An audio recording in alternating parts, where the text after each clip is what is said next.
Hi students, welcome to yet another lecture of molecular biology. In this class, we will be discussing the very important topic of Southern blotting. Alright. So, what is Southern blotting?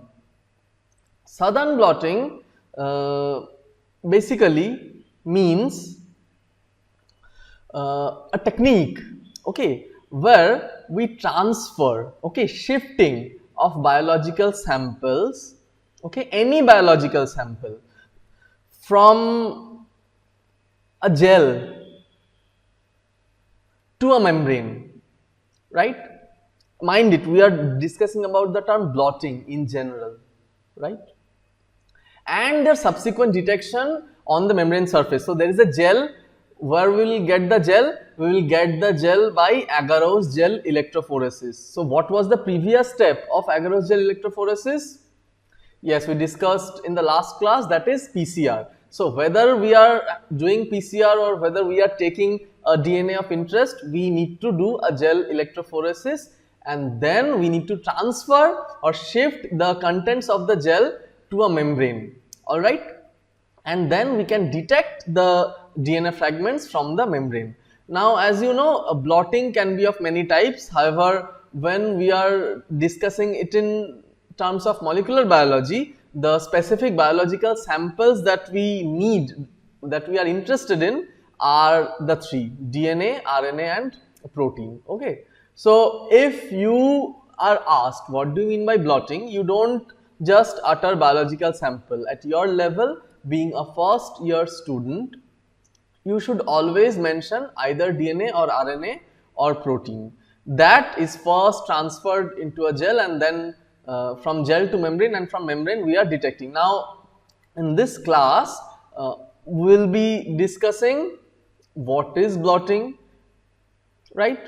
That we have already discussed, and then what are the types of blotting, and then we will go directly to Southern blot. And in Southern blotting, which mainly comes as a short note, just like PCR, it will come as a short note or in oral exam. If it comes in theory paper, it will have only 5 marks, not more than that, right? So you need to be very careful what you need to write and what you need not, right? However, for oral viva, you need to know whatever I am telling you today. Moreover, they may come as something called spotter. So what are spotters? In practical, there are something known as spotters or flashcard, in which a diagram or a card or a sheet or a chart will be shown to you, right? That chart will contain detail about any one technique. Imagine if there is a chart which shows a diagram like this. It is written pre-hold, hold, denaturation, annealing, extension. If this thing is given in a chart to you, you already know you need to answer polymerase chain reaction, right? Likewise, a Southern blotting chart may just be presented to you, a spotter in a spotter form. You just need to identify. The questions will be identify the technique and write 2 uses, or identify the technique and write the principle, or identify the technique and what are the procedure steps. It depends on what the question is, but the important thing is you need to identify the technique from the diagram, right? So we will be discussing the principle, we will be discussing what apparatus or what experimental setup we need in order to perform this Southern blot experiment. Then we will discuss the steps, the actual steps involved. We will have a schematic idea, a schematic view. Sadly, we don't have Southern blotting setup in our institution. Okay, we do have, but it takes a lot of time. Originally, we had plans to demonstrate and show you, but I don't think that will happen at least anytime soon. We have got PCR, Southern blotting, everything. These are all demonstration experiments. You need to just observe, okay, and then interpret. However, and at last but not the least, we will see what are the applications in real world and what are the pros and cons of this procedure, right? So we have already discussed about blotting. Now, what are the types of blotting? There are 3 types of blotting, and this most of you know. I bet you know Southern blotting, that is for DNA, Western blotting is for proteins, and Northern blotting for RNA. Okay. Now, as a student, a question crept in my mind that where is Eastern blotting? Okay. Why so much nainsafi for the Eastern people? Actually, this is not based on any direction, right? It's based on the name of a scientist. Okay, the scientist is a British biologist, Edwin Miller Southern.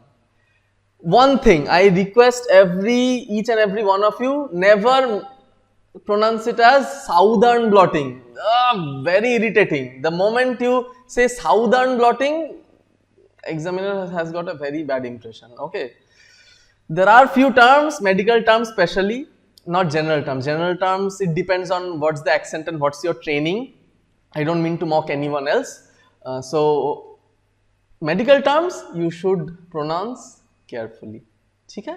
So, Southern blotting. Now, Southern blotting is a method used in molecular biology for detection of a specific DNA sequence in DNA sample. So, whenever we are discussing about DNA, we discuss Southern blot.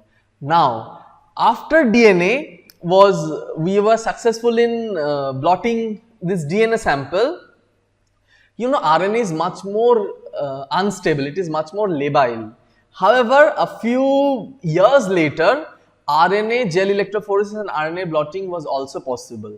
Since one was already named Southern blotting, then the other one was actually named in respect to something which is opposite to Southern blotting. Remember, originally this name was not given as per any direction, it was named after a scientist. But after one thing happened, the Northern and Western were given in respect of directions only, and sadly there has been no other substance which needs blotting. I mean, DNA, RNA, protein is enough for molecular biology.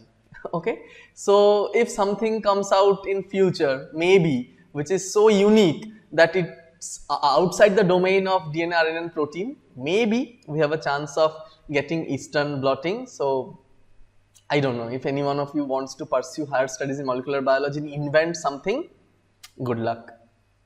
So, in Southern blotting, what does it do? I already told you, it combines transfer of electrophoresis, okay, and separate DNA fragments. So, whenever we break down DNA fragments and we run them in a charged environment on a gel, the DNA fragments do get separated based on their charge and mass. This is the principle of gel electrophoresis or agar gel electrophoresis, or depending on what medium you are using, there may be three types of gel electrophoresis. Okay, agar gel electrophoresis, agarose gel electrophoresis, and the next one, let me see who can answer.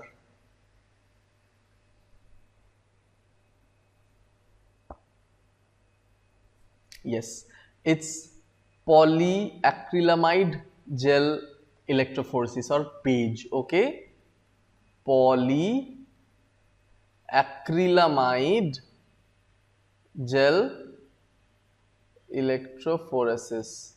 Remember, DNA and RNA we prefer agarose. Okay, and for proteins we prefer polyacrylamide gel electrophoresis, PAGE.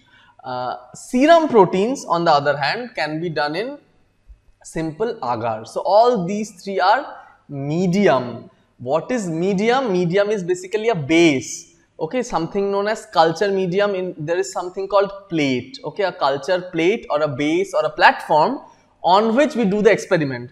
When you study microbiology, you will learn that culture media comprising of this agar, bacteria are grown on this culture media. So we inoculate the bacteria and then they grow. Very common concept that may be lacking in first year students, the Lac Operon. You are studying Lac Operon, right? And you must have wondered where from this glucose, etc., everything is coming, right? These all comes from the media, the nutrition media on which the E. coli is growing. So basically they are growing on this agar media, right? Anyway, I have diverted from this topic, so let's come back. So this includes number 1, gel electrophoresis, and number 2, transfer of the DNA fragments on the gel to a membrane. Okay, the membrane may be again of 2 types. Okay, number 1 is NC membrane.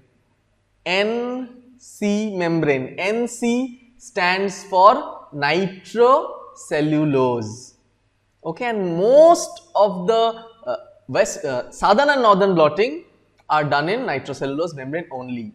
In case of western blotting, we need a better membrane because proteins are notorious. We need PVDF membrane. PVDF stands for polyvinylidene difluoride. Okay, NC stands for nitrocellulose. PVDF stands for polyvinylidene difluoride. Okay, you know vinyl group, that is the functional group is vinylidene and difluoride. Okay, PVDF. You don't need to know the full form of these membrane. If you know nitrocellulose, it's enough. So we do 2 steps. Number 1, we do electrophoresis, agarose gel electrophoresis, and then we transfer the thing to a membrane, and from the membrane we detect the DNA fragments. How we detect? We are going to discuss it. The main principle how a DNA fragment from a membrane is detected is by the principle of probe hybridization. What is hybridization? Hybridization is nothing but 2 single strands of DNA forming a double stranded DNA with the help of bonding in between them. We already discussed this thing in PCR, right? In PCR, in last class you saw there was a target DNA and the primer was getting bound to the 3' end, just like this. This is hybridization. Whenever a single target DNA is attaching to another oligonucleotide, okay, this is hybridization. So see, it is a process of forming a double stranded DNA molecule between, so who will form this double strand? Between a single stranded DNA probe, okay, in PCR it was a primer, in Southern blot it is known as a probe, but in reality both are single strands of DNA, small strands, and a single stranded target DNA. Mind it, at the very beginning we need to separate both the strands. Same as PCR, we need to heat or we need to use some method by which the DNA will get denatured, right? Then we will have a single strand that is known as a target strand, and then we can send probes so that the probes can go and attach to the specific areas or specific sites and they can be detected, right? This is the basic principle of Southern blotting. Now, what are the important feature of the probes? Probes are very specific. If we give them an address, it's just like speed post.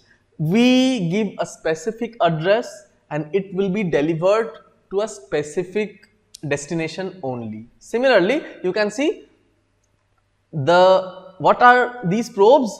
The reactions are specific, means the probes will only bind to the target with a complementary sequence. We already know. So we need to design the probe in such a way so that it is absolutely complementary to our target area of interest. Fine. For example, if we see this segment of DNA, for example, this is our target DNA, okay, and imagine these base is A, T, C, C, A, G, right? So we need to design this probe in such a way so that it's absolutely complementary to this stretch of 6 bases, right? So this probe will not bind to any other site. No matter even if it's 99% similar, it will not bind. Okay, so it will not bind to any non-complementary molecule. It is so specific that even in a mixture where there are millions of DNA, it will only go and bind to the specific site of the target DNA. So this is the importance of probe. However, you should know this probe is much different from a primer. Primers do have a tendency to bind here and there, and it may give false bands in case of PCR. But Southern blotting is much more specific, and probe designing is much more costly, right?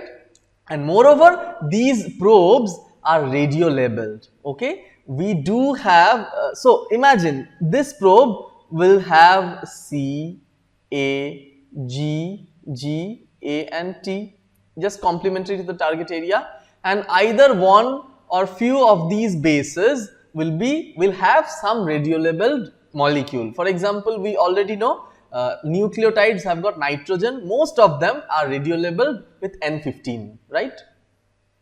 So this is the first step or the most important principle, that we need a radio labeled probe that will go and form a double bond. It will hybridize. This is known as hybridization, identification of the complementary strand and binding and forming a double bond, thereby forming a double stranded structure. So see, we have got two probes. One probe has bound to its site over here and another probe has bound to its site over here. Ignore this term sandwich. Okay, this is not necessary right now. Just for an example, we have designed two probes and two probes have gone and bind to the target area, right? Now see, this is the apparatus, and if this is much more much better visualized than in real world, in experimental setup, rather than this 2D diagram. But the basic principle is simply we need to put the gel and we need to put membrane below and gel on top of it, and we need to stack some weight. Okay, but while putting a weight, we need to take care so that the membrane doesn't get ruptured. So we cannot put a weight directly on the membrane. We need to hydrate them with buffer, and for them we need filter paper, we need paper towel, we need filter paper. All these things are basically weight buffers. So we soak filter paper, we soak paper towel in the experimental fluid or experimental buffer, and then we first, this is the platform, this is the solid base, alright. On top of it, see, this is the transfer buffer, right. Just see one by one. We need to hydrate the whole thing, right. So this is the platform, the whole thing is filled with buffer. What is Saran wrap? Any idea? It's a brand, okay. Same thing as clean wrap or the plastic wraps, okay, absolutely transparent polythene wrap, very important. Those actually prevents the buffer from seeping into the membrane from this side, okay, because plastic is impermeable to water, but it's very thin. So above the platform we put a clean wrap or plastic wrap, right. On top of the wrap we keep a filter paper, okay, moist filter paper, and the ends of the filter paper are actually dipped in the buffer, and on top of it we put the gel. On top of the gel we put membrane. We can put multiple layers of membrane, it depends on what we need. Then on top of that we put Wattmann's filter paper and paper towel, and then weight. Generally for undergraduate purpose, the thing that I just told, multiple layers of membrane, please forget that, bhul jao, right. For you, for all purpose, we add only a single layer of nitrocellulose or polyvinylidene fluoride membrane, either NC membrane or PVDF membrane, okay. So something below gel, on top of it the membrane, and something on top of the membrane, and then we add weight. Simple, physical, we transfer the whole thing just by the principle of contact, okay. There is no electrical activity, nothing is going on over here. DNA and RNA have got a tendency to get adsorbed or incorporated or imbibed from the gel to the membrane or nitrocellulose membrane or PVDF membrane, and to facilitate the process we simply stack weight on top of it and we leave the apparatus for some amount of time. So this is the experiment setup. Okay, yes, and this you need to draw in your answer script. You don't need to draw the entire process, but this experimental setup you need to draw in your short note of Southern Blotting if a Southern Blotting question comes. Next, steps involved in Southern Blotting. Of course, you need to mention only the steps. Okay, no need to draw this diagram, just understand what's happening over here, right? No details are needed for first year students. So, extract and purify DNA from cells, right? DNA extraction. Okay, we originally had plans. HOD sir actually gave me the list in which I was supposed to show you DNA extraction from blood sample, right? It's not going to happen. Just know this, DNA extraction, it's actually very simple process. It may seem, wow, we are extracting DNA. No, there are few series of chemicals we need to add in a sequential form. We need to centrifuge it and then we need to decant it, and during the whole process, the whole room and the experimental setup should be maintained at 4 degrees centigrade, and we should take care not to spill any impurity, and we should take care absolutely not to invite any source of DNase enzymes. So our hairs and everything has got plenty of DNase, and the whole room should be purified with an air purifier, okay, because DNA degrades very fast. So it should be clean, it should be purified, and then series of steps are done. It's very easy because you know extraction of RNA is much more difficult, much difficult, because RNA is extremely thermolabile. DNA is much more stable. DNA isolation is done in every BSc and MSc colleges. Okay, it's not a big deal at all. COVID detection, COVID testing needs RNA extraction, RT-PCR, and that thing is also done in every other small scale labs nowadays, mainly because thanks to coronavirus, these techniques, the use of these techniques in real world have been much more highlighted to common people. Okay, otherwise every lab had some or the other setup, but molecular biology setup was really neglected in all diagnostic lab. But in today's date, all of the labs are earning doing this only. Anyway, so first DNA is purified, extracted and purified. Remember, if you are writing an answer, you must not write in this active tense. Okay, you should always write in a passive voice. So you should write DNA is extracted from cells and they are purified. If you write like this, extract and purify DNA from cells, you are telling the examiner. He will not extract DNA, he will give you 0. So then DNA is restricted with enzymes, or DNA fragment is broken down with the help of restriction endonuclease enzymes. Okay, if you are writing it properly, you should write this thing that I just told you. DNA, the target DNA is broken down into fragments with the help of restriction endonuclease enzymes. So recombinant DNA technology starting, you should know what is restriction endonuclease, what is exonuclease, endonuclease. Okay, nothing. Suppose this is a nucleic acid. Exonuclease will break from the ends and endonuclease will come and cut in the middle. Okay, so if this is a big target DNA, if we digest them with restriction enzymes or restriction endonuclease, the process is known as digestion, breaking down into smaller fragments. So you see, a big target DNA has been broken down into multiple fragments, and one of those fragments, in one of those fragments lies our area of interest or our gene of interest. Okay, once we have broken down the DNA, this thing is then separated by gel electrophoresis. We don't know it yet whether our target or area of interest lies in the DNA or not. We are doing it blindly. We have simply taken a DNA. We know that something might be there and we have designed a probe thinking that thing. but we don't know it yet. The final result will tell us whether our area of interest has got our target, or the target DNA has got our area of interest or not, depending on the attachment of the synthetically designed probe. So till now we have taken the whole DNA, we have isolated the DNA, we have broken down the DNA, and the DNA fragments are then separated by electrophoresis. So once we do an electrophoresis, the smaller fragments will travel far and the larger fragments will not travel that much. Okay, so this is it runs from positive to negative. So DNA fragments are negative in color, I mean charge.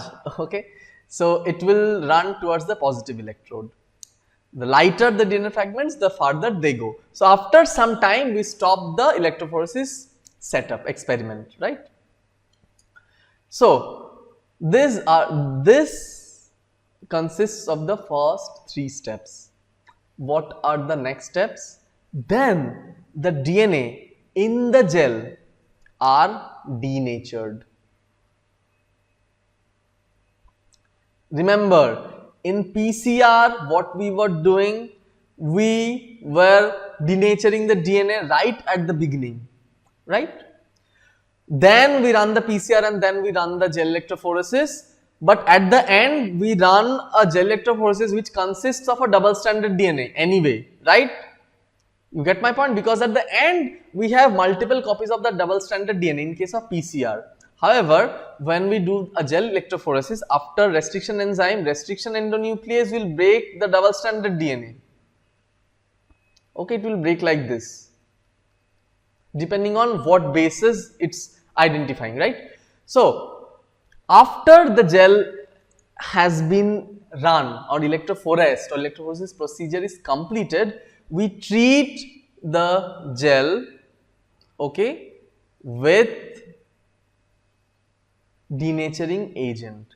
Denaturing agent, for example, 8 molar urea.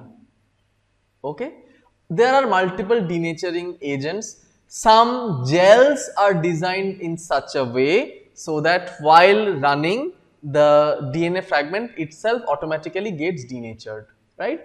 But at your level, you just need to mention that then the DNA is denatured and then the whole thing is transferred to nitrocellulose paper. How do we transfer that? We simply add a weight and we keep the apparatus or keep the setup for some time. Then the DNA fragments will migrate from the gel to the nitrocellulose membrane. Then we treat the membrane with a solution of radio-labeled probe, right? Suppose this is the membrane now, not the gel. It will look like the same. Suppose this is the gel, this has all these fragments. When we add a membrane on top of it, the pattern will be the same. The same fragments will migrate into the membrane. So now this we are talking about the nitrocellulose membrane, right? Now this nitrocellulose membrane is now treated with a labeled probe. Just for our reference or understanding, let us consider this is our area of interest, or these two are our area of interest, right? But we don't know it yet because there is nothing, everything will look like the same, right? However, if we add a labeled probe which will only bind to our target area of interest, the probes will go and bind to these sections. Then the whole thing will be washed, and during washing, if the probe has gone and formed any sort of weak interaction, suppose it is just lying but it has not formed any double bond, it will just wash off, and in the end we will have a nitrocellulose membrane which has got a probe attached to our target area of interest, and all the other areas will have DNAs, but they will not be radioactive or they will not emit any fluorescence. So only this is our radioactive probe. Now radioactivity is detected with the help of what? It can be detected by a radioactive Geiger counter, okay, that emits radiation, but it's very sensitive. or Geiger counter, we need much higher radiation in order to give some positive meter. You know, whenever someone is working at a nuclear nuclear facility, whether it is nuclear power plant or any bomb development area, they need to go thorough screening with the help of this Geiger counter. If any positive reading is given, they need to again wash their clothes, everything, and they are warned that you are exposed and you should go and take rest, like that. But this is very small amount, and in order to detect them, we need X-ray. I'm sure most of you know the detail how this radioactivity itself was discovered. It was discovered by Henri Becquerel, Bequerel, and then the concepts were actually solidified by Madame Curie. You know Madame Curie, a wonder of science, a lady who got so many Nobel Prizes. So Henri Becquerel, you can, depending on where are you from, it can be Henry or Henri. Becquerel, what he did, he accidentally kept a radioactive uranium on a X-ray plate, and then he saw the X-ray plate is actually washed. We know what happens in X-ray nowadays. X-rays are passed through your body, right? If the X-ray plate is exposed to that radiation, the black thing will become, see, this is an X-ray plate or a photographic plate, okay? This photographic plate on exposure of X-ray will become black, okay? So radiation turns it into black. However, if there is something which is blocking this path, then that part of photographic plate will not be exposed and it will appear white.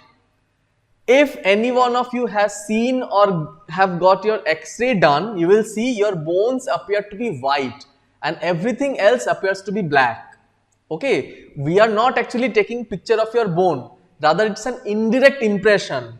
Your bone doesn't allow the X-ray particles to get through. That's why the unexposed areas are still white, but all the other areas from which the X-ray beam is going and passing and falling into the X-ray plate, it's becoming black, right?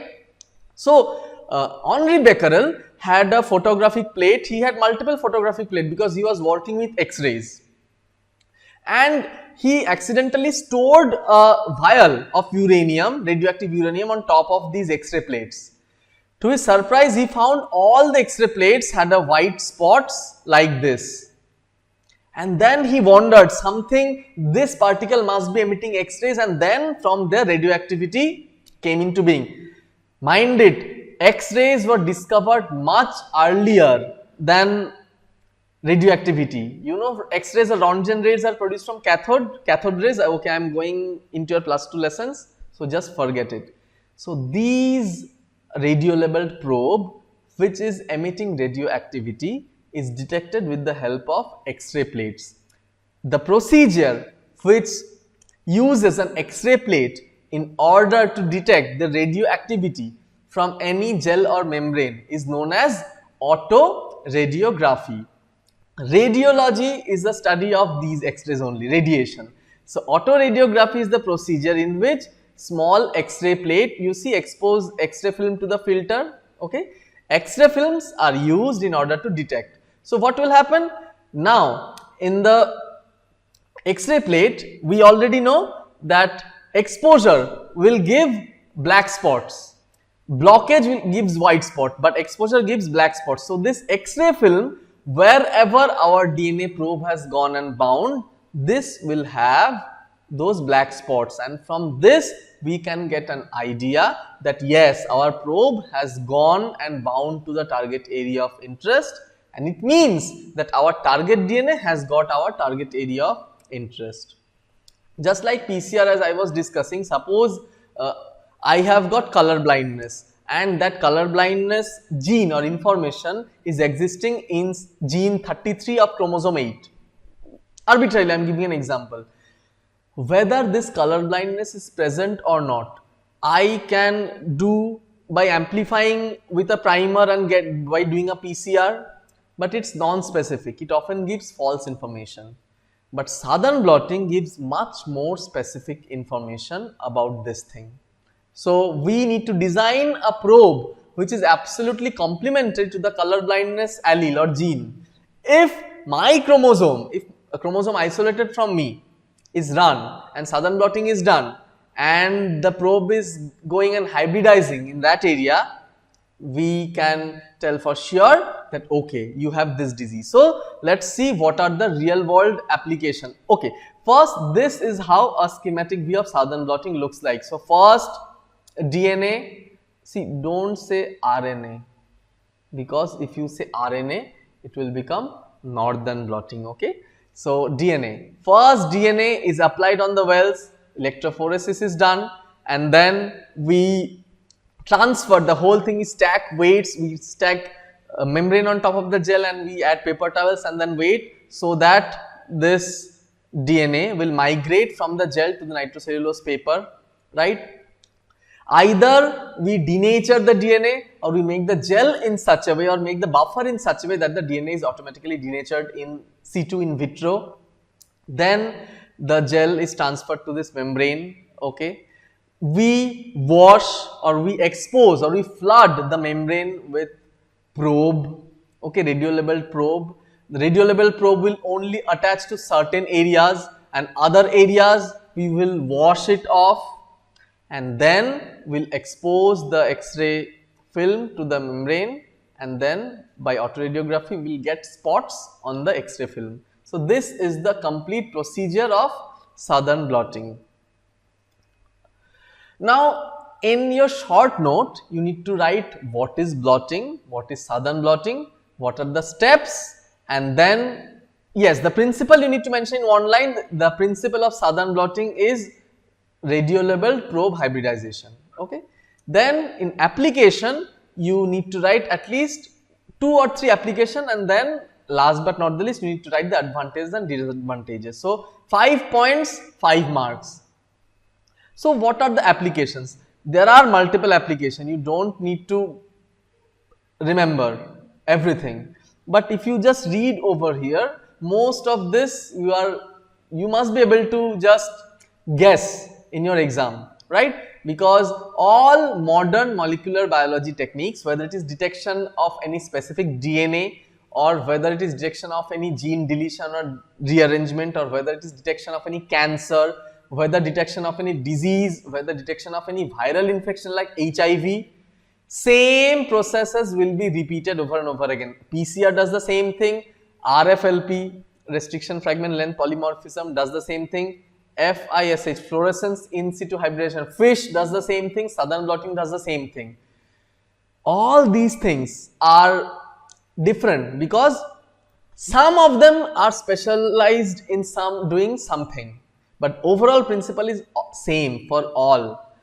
We design a probe, we amplify the DNA, we send the probe and it gets attached to a specific area, and then we detect the probe. Okay, I don't know how many of you have seen my RFLP video. I have got a absolutely short 10 minutes video for restriction fragment length polymorphism, in which I have discussed what exactly you need to know and tell if RFLP comes as a short note. So you can find that link of the video in the description.